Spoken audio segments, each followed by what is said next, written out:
I'm the city girl gardener here in Houston, Texas, and getting ready to harvest my lemons. I'm harvesting because it's the great time of year to do so, but also because we're expecting it to freeze tonight.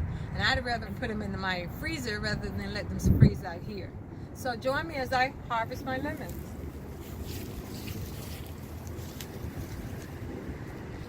So I just clip them off right above the connection. Sometimes I'll leave a little bit of the branch on. This particular lemon tree, it produces Meyer lemons. They're bigger, they're a little sweet, more than tart. They're great lemons. Closest to the building, there was more protection from the cold weather, and it's evidenced by the abundance of lemons on this side of the tree. Whereas on this side that was exposed to the cold the most, there were a lot fewer lemons.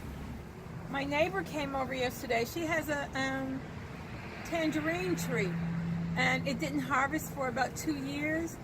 Before that time, every year this time of year, she would deliver Christmas bags with great tangerines in them.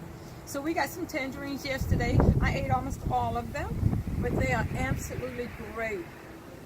Actually, she does nothing to her tree. It just grows. I don't really do anything to this tree. When I bring in new mulch for my garden, I'll put some mulch around it, but other than that, I just let it do what it does.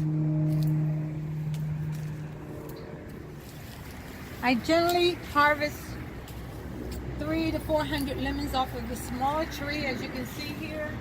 This is probably my smallest harvest I'll ever have, because I let my tree be exposed to freezing temperatures for a couple of days last season, and it kind of hurt my production for this year.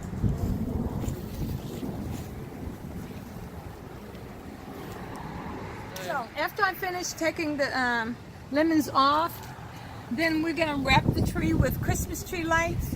The lights will provide just enough heat to kind of resist the freezing temperatures. And they look great this time of year.